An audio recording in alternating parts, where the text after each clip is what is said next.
Bonsoir à tous, bienvenue à ce flash d'information.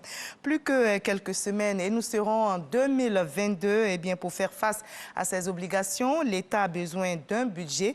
Les représentants du peuple ont pour mission de valider ce budget évalué à plus de 9 000 milliards de francs CFA. Et comme vous le voyez sur ces images au Sénat, Ayam Sokro est à l'analyse des budgets affectés aux ministres. Ce dimanche, les débats se poursuivent. Les membres du gouvernement exposent leurs projets, justifient les dépenses publiques pour adoption par les sénateurs. Et depuis ce vendredi se tient au Palais de la Culture de Treichville le marché ivoirien de l'artisanat MIVA, une lucane de promotion de ce secteur d'activité afin qu'il puisse contribuer de façon efficace à la croissance économique du pays. Un pays est à l'honneur cette année. Il s'agit du Burkina Faso qui est arrivé avec 15 artisans et son ministre délégué chargé de l'artisanat. Théodore Zouzou, Abou Sanogo nous en disent plus.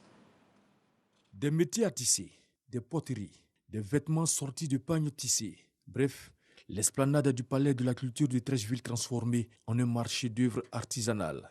Nous sommes à la 4e édition du marché ivoirien des arts, MIVA, une plateforme de promotion de l'artisanat ivoirien. Le marché ivoirien de l'artisanat, c'est surtout une volonté du président de la République de faire de l'artisanat un métier non seulement valorisé, mais aussi de donner cette lucarne à tous nos artisans, d'échanger, de partager et surtout de transférer les différentes connaissances entre les différentes filières de l'artisanat. Ce marché constitue un important outil qui donne de la visibilité à ces produits locaux et de la valeur ajoutée pour ce secteur d'activité comportant 40 corps de métiers avec 245 métiers selon la tutelle. Parmi les exposants des pays frères, ainsi que le Burkina Faso comme invité spécial. Les artisans ont du mal à écouler leurs produits parce que les premiers clients de nos artisans africains, ce n'est pas les Africains eux-mêmes, mais c'est plutôt les expatriés. Et pendant cette crise sanitaire et sécuritaire, il y a moins d'expatriés qui viennent dans nos pays. Et donc le MIVA, c'est l'occasion qui est offerte à nos artisans de pouvoir écouler leurs produits. Une opportunité pour le ministre des PME, de l'artisanat et de la transformation du secteur informel, Félix Anoblé, d'exhorter les populations à la valorisation du Made in Côte d'Ivoire. Je voudrais vous inviter, chers Ivoiriens, à dresser vos tables avec nos poteries, avec nos porcelaines, avec ce que nous produisons chez nous, à vous habiller avec le textile ivoirien. Pour le ministre d'État, Kobina Kwasi Adjoumani, représentant le Premier ministre Patrick Achi, président de la cérémonie, c'est la matérialisation d'une vision du chef de l'État Alassane Ouattara pour sortir ce secteur de l'informel. Le MIVA n'est pas un simple marché où l'on vient pour acheter des objets artisanaux.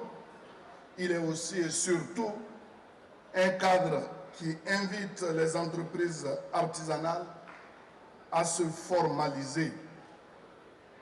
Il est également source de créativité et de promotion où se côtoient les meilleurs produits artisanaux. Au menu de cette 4e édition du MIVA, des journées dédiées, des conférences, des formations, un village gastronomique. Le MIVA est institué depuis 2014. Et au plan de la coopération militaire ivoiro-française, notez que les parachutistes des deux pays renforcent leur capacité opérationnelle. Les forces armées françaises, en liaison avec les forces armées de Côte d'Ivoire, ont exécuté un exercice aéroporté baptisé Michel à Yamoussoukro.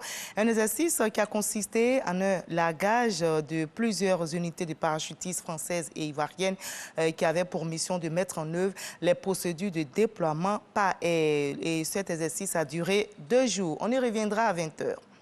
À l'étranger, au Niger, la manifestation avait d'abord été autorisée par la justice avant d'être finalement interdite en appel. La coalition Tournons la page voulait tout de même manifester pour dénoncer la présence de troupes étrangères dans le pays, mais la police a bouclé les principales artères à Niamey, la capitale, empêchant tout rassemblement. Rappelons que cette manifestation interdite avait pour objectif de protester contre la présence des forces étrangères au Niger. Les forces françaises sont particulièrement visées.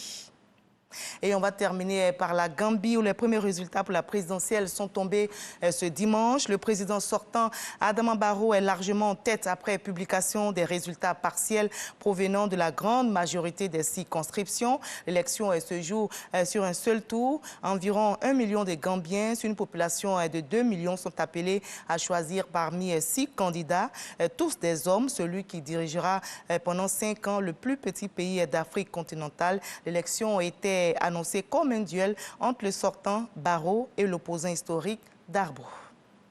Allez, on se retrouve à 20h. À tout à l'heure.